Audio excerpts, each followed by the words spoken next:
Hi my rides, welcome to She Shenanigans. If it's your first time, subscribe, and give it a thumbs up if you like it. So today's topic is beliefs that no longer serve me. So for this topic, we're doing beliefs that no longer serve me. These are beliefs that probably they were passed on since childhood, what parents maybe grew telling me, what the society nurtured in me. They were the things that the society were, this is the way to follow Christianity, the vibe, the religious vibe, of which now I've come to a place where those things, I no longer take them, they no longer serve me. That is the point. And thank you to those friends who contributed, because they had requested some of you to share their beliefs that they no longer serve them. I appreciate the support. So with my first belief, I hope the video won't be so long though. The first one is that the defense system for a man to be successful, you get the society is so much you have after a child is given birth, then there's school, then there's getting a job, then after a job it's marriage, then after marriage death. When you follow that routine, it's as if you've lived the life. So for me, I'm you don't have to, there's no manual actually. Everyone is doing their thing, first of all. So you can even go to school, before you finish you get married, you get a kid, and then you end up being successful. You can not go to school. There are people who have never gone to school, but they're still successful in life. It's just how you play your cards. So for me, it's and then there's more to life than just for following that routine. It's so boring just being into that routine of oh my god, it's just so boring following that routine of you give birth, then the kid goes to school, then after that marriage, then before marriage I think studies, I don't know. It's so boring though, that's the point. So do what you feel as in having that purpose. When you're kids, you have those dreams, you want to travel, you want to do so many things, but then you grow up, there's so many hassles in life. There's so many responsibilities, you forget your dreams. So for me, that is you go back to the routine the society has made. So for me, I'm follow your path. It doesn't matter when you do this or that. It's still, as long as success is what you determine your own success. Okay, that is my first one. Then my second one, white collar jobs is the ideal work. In real sense, it doesn't make sense. I envy those people who have skills. Skills, manual, they can do things for themselves. Even editing a video is a skill though. Having a skill, there are not enough jobs in the offices. Look at this, that's why there's so much unemployment, because everyone is looking forward to being employed. Actually, when you look at the growth rate of Kenya, the population curve is exponential. That means it's going up.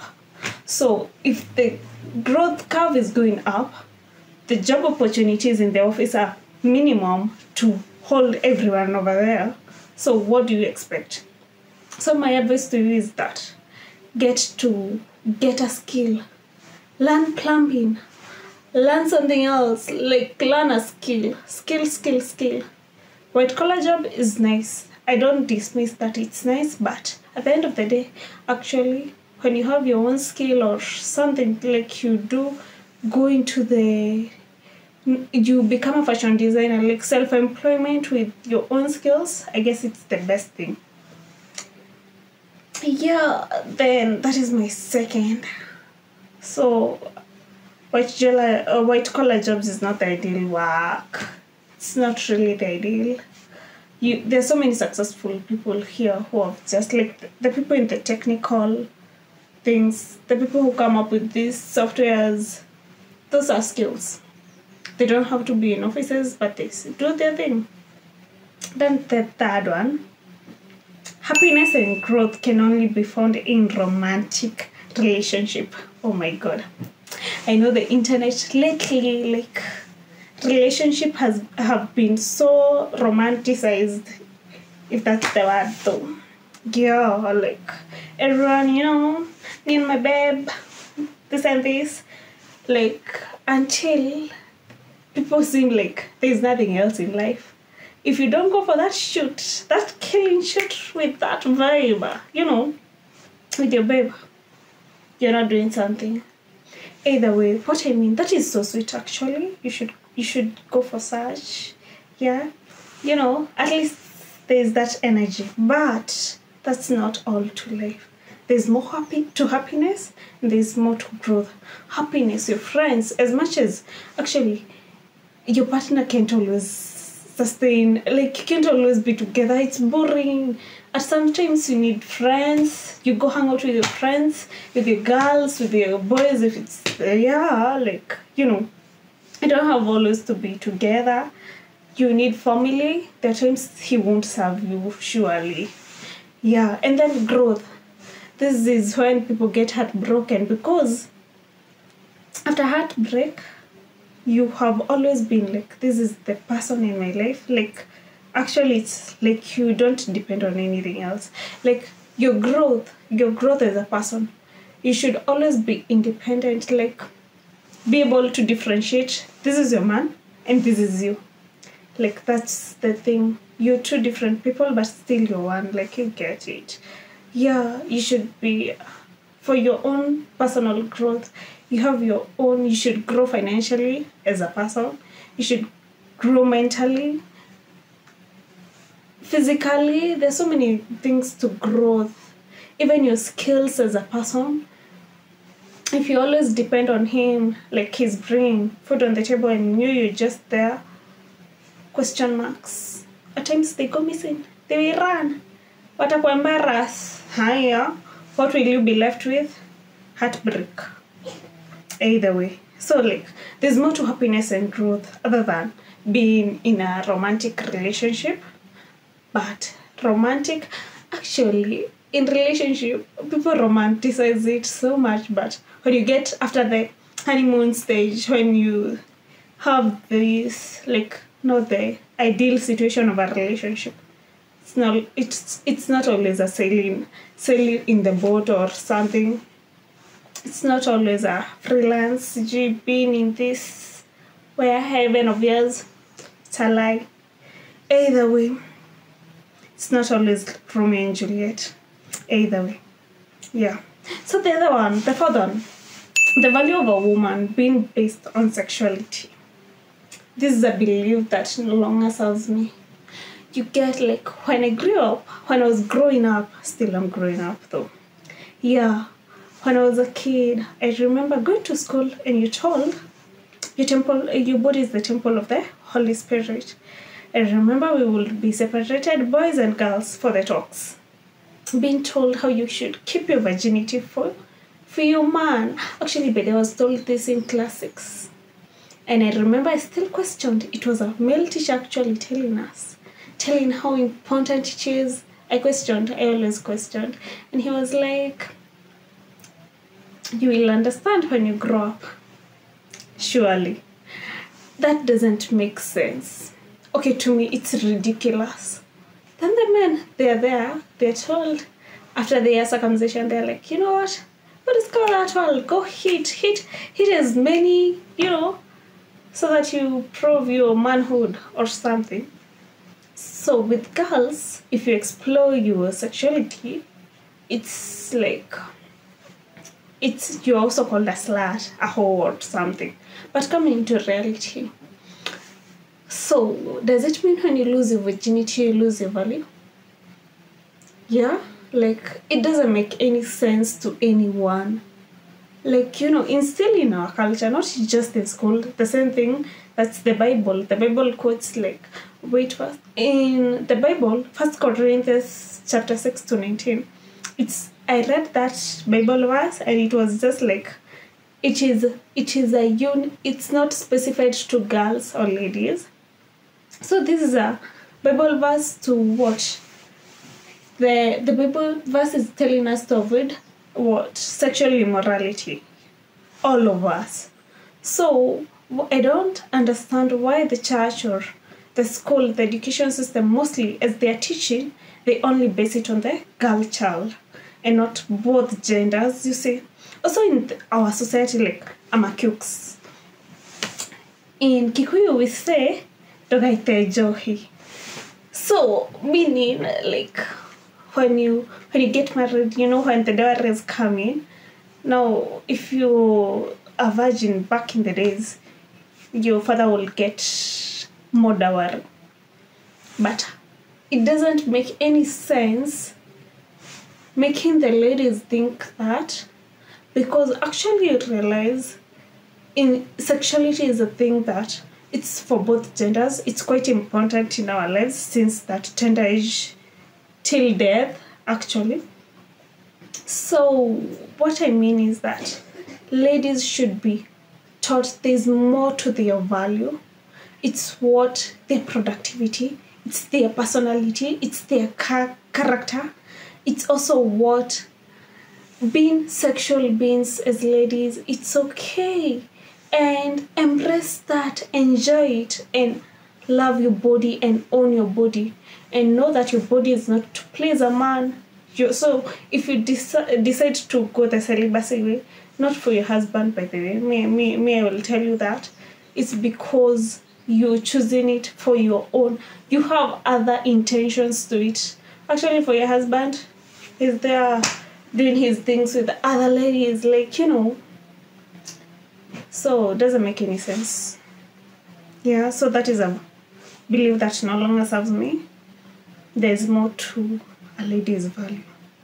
So the other one. Number 5. You have to look a certain way to be beautiful. Eish. This is now the most ridiculous thing, because literally our bodies are subject to change. My phone. So our bodies are subject to change. Look at when you're young, before you're teen, when you're a teen. Look at those transitions. Also, if it's for the lady, when you give birth, honestly, your body has to change. Going up, you grow old, your body changes. Also, look at the man's side.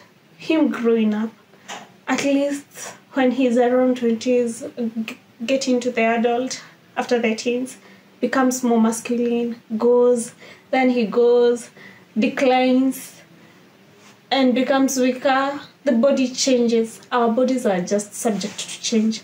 So when you're just so much into, you have to look a certain way to be beautiful, it doesn't make sense. There are ladies, plus ladies who look so nice.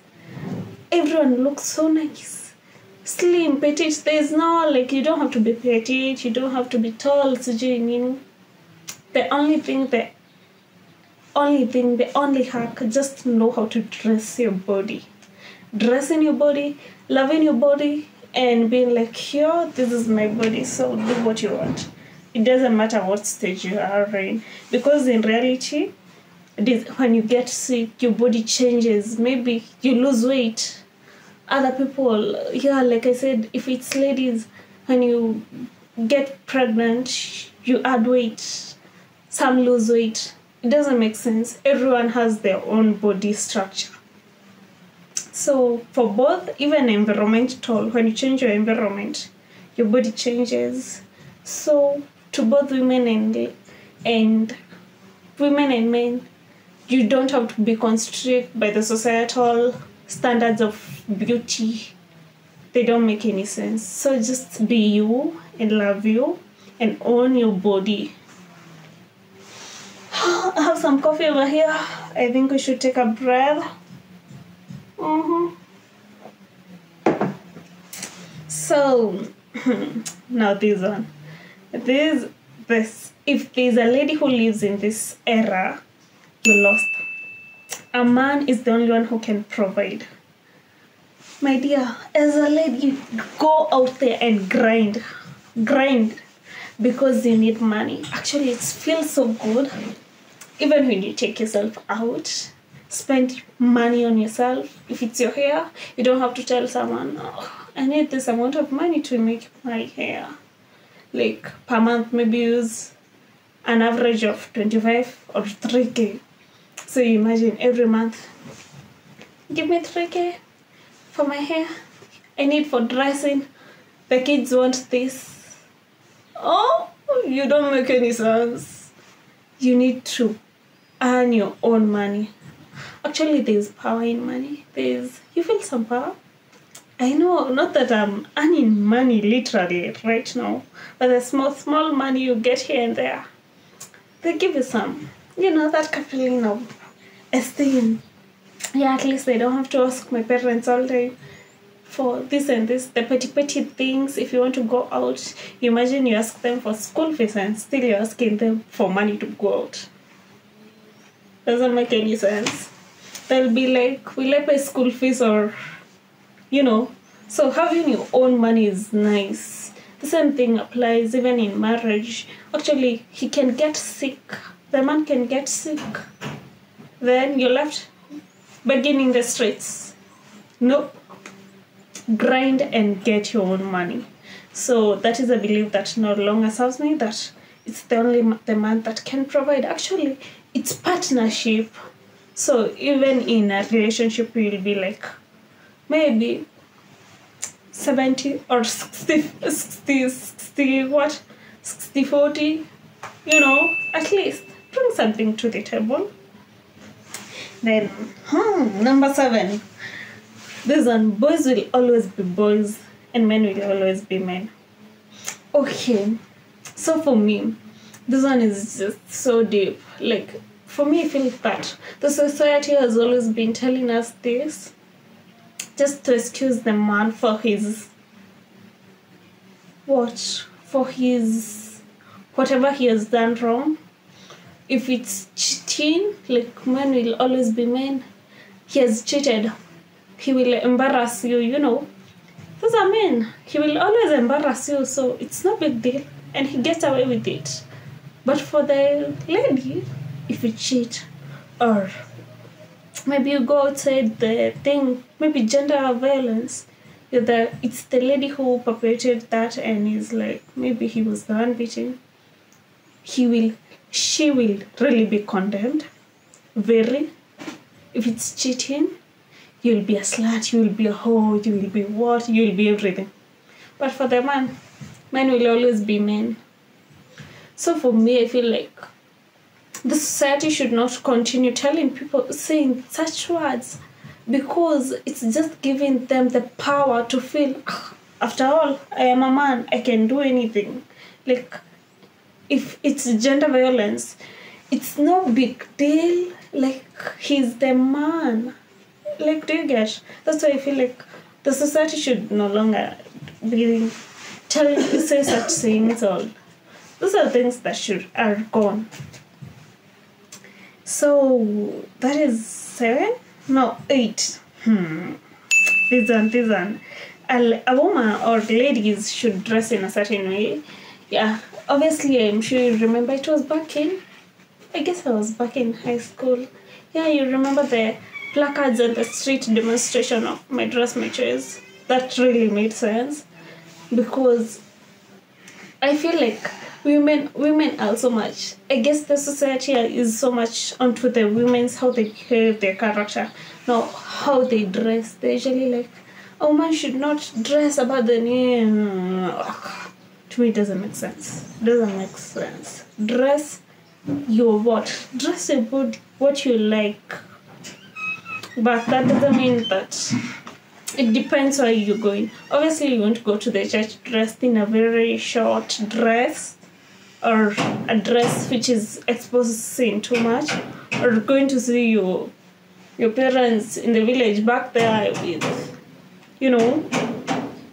if it's something that themselves they're okay with, it's okay. But if you don't feel okay dressing in certain ways, you should dress according to the occasion, that is.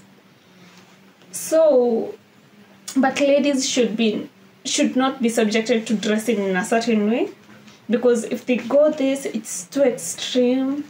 or something, so that if you're going against the societal rules of what, dress your body, dress what you enjoy wearing, and shine in it.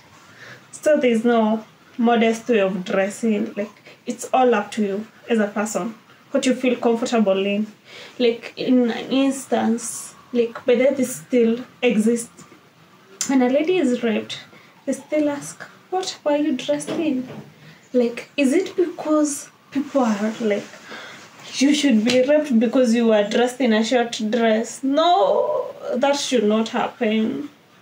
Like, whatever you're dressed in, people should respect. That is a choice of dress, and that is what you are comfortable in.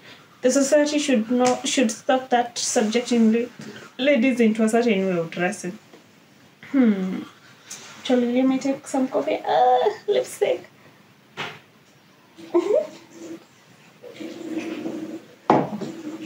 Either way, another one. Number 9. The rap is for the mentally ill. Surely. Yeah, so the rapping. Come to think of the rapping. This is where you go, maybe see a doctor. The rap you even your friend. Maybe you should go to a friend or who? Yeah, even someone else. Maybe for therapy, so that at least when you go to therapy, you're able to make better decisions. You're able to be on the right track. You're able to question. You're able to reason with another person. Like, it's a good thing. You don't always have to go to therapy when you're depressed. You should actually go to therapy before you reach that stage, so that you can know how to handle things. How to accommodate more things. So for me, therapy is not for the mentally ill people. It's just for anyone. You actually don't have to go to pay for it in a service. You can talk to a random person. That is therapy. Talk to them, get to hear their ideas, share ideas. Therapy really helps.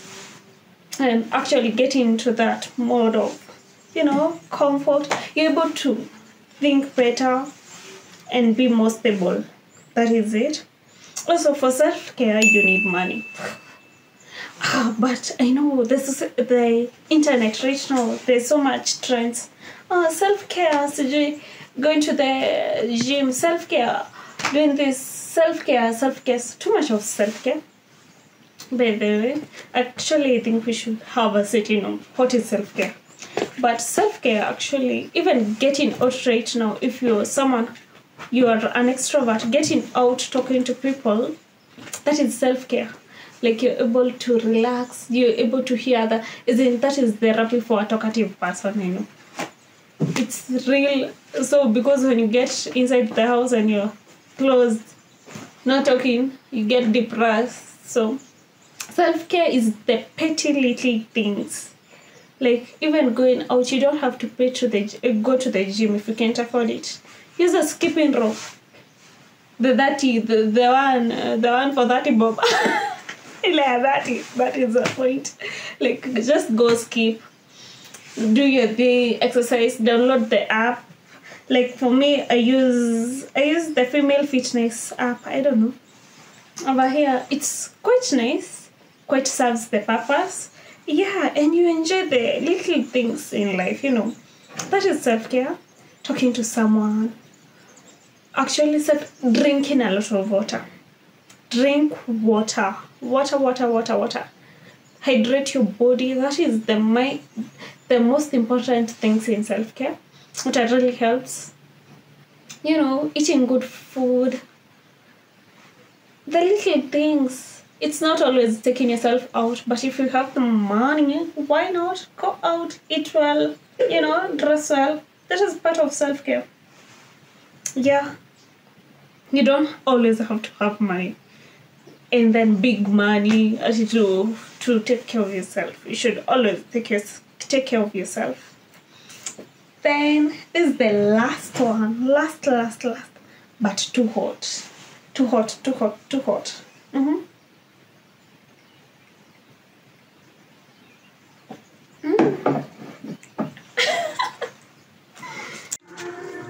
yeah, like I was saying, no, the last one, silence is golden. Silence is golden. Yeah, true. Silence is golden. But I feel like this statement has been misinterpreted for so much in the society, whereby you're told, like, silence is golden. Always be silent. If something is done unto you, like, you don't like it, be silent about it. They're going to think about it, and then they're going to resonate with you and be like, yeah, I didn't do that. So it's up to them. Like, it's always nice. At times, by the way, you have to let things go. You don't have to speak and, say, just you let things pass. But people are so much to be taught to be silent, even primary school and going on. As you're growing up, you're always being told, silence, silence, silence in class. You're not even able to talk out your thoughts. So I feel like this statement, silence is golden, it's true. At least there are times, like, you just know. You have to know when to be silent and when not to be. So being silent so that you can be taken advantage of doesn't make sense to me. You have to talk, be vocal, speak your mind out. So that is my point. Like, silence is not always golden, by the way. So speak your mind out. Like, for me, also in like the societal perspective, I remember my grandma once told me, like, because me and that person who speaks at home, I speak a lot. So we were just chatting, then we were watching Inoro TV stations, a certain kipindi, and the lady was being too loud and vocal, questioning the husband's thought. But then she was really questioning, and she was, we are not doing that, we're going to do this, So my grandma was like, Madhuri dada kainegani. And I was like, but she's reasoning, she's saying what she needs to be done, and in real sense, the lady was at least making sense more to the husband. So I feel like in our society, that statement in those days, and still some people go with it, like, they don't speak too much in the house because the husband is the crown. Yeah, not that I have an issue with that, like, he's the head, but you should give that respect. But, like, you should know your positions. At times, you also have to speak, and this is your take, this is his take. Then you come into a consensus, like, you're able to come up with an idea or something. Not even husbands only. Like, in all situations, you don't have to be silent. Silence, silence in that statement was a sign of submissiveness, of which to be submissive, you can, this is just how you do it, both of you, like, know where your lanes are, the other one, you just handle each other. You don't have to be told how to handle each other. So for me, silence is golden, but still, it's not golden, not always. The times you have to be vocal and speak you don't have to be what? Like, your rights, speak them out, be loud. It's funny that when ladies are vocal, they're nini and they're all saying, this is me, it is a negative thing in the society. But come to check, if the man is vocal, he's speaking, it's a sign of being confident. So for me, that is also another issue. Like, if it's for them, they're being praised of being confident, what about you as a lady? So speak your mind out. You don't have always to be silent, but know when to be silent and when not to. Like, when to listen, when to let things pass. But silence is not always golden. Yeah, but there are times you should be. So that is a belief that no longer serve me, that silence is always golden. Yeah. So thank you for listening. Thank you for listening. Thank you for watching the video so far. Hope it was not too long, though. If you liked it, give it a thumbs up. Share, leave a comment kindly, and leave a comment on what is the belief that no longer serves you as a person right now. Yeah, leave a comment on what no longer serves you as a person. Yeah, I like to give other to watch, to appreciate the art in the background. Before it was CKaruma. You can find her on her social media pages in the description. That's it. Yeah, she's an artist, and her art is just so detailed. You should get that portrait of yours. Check out what she does. Also, I want to thank Gregory for the thumbnails in my videos. All my videos, he's the one who has done them. You can check out in the description his Instagram page. Actually, if you need any graphic 3D, he can do that for you. Yeah. Also, my logo is done by CKaruma, a graphic design also. Check out the handles if you need any of those. Thank you for watching. See you next time. And tell me what you feel about this video. Leave it in the description. Yeah. Thank you so much.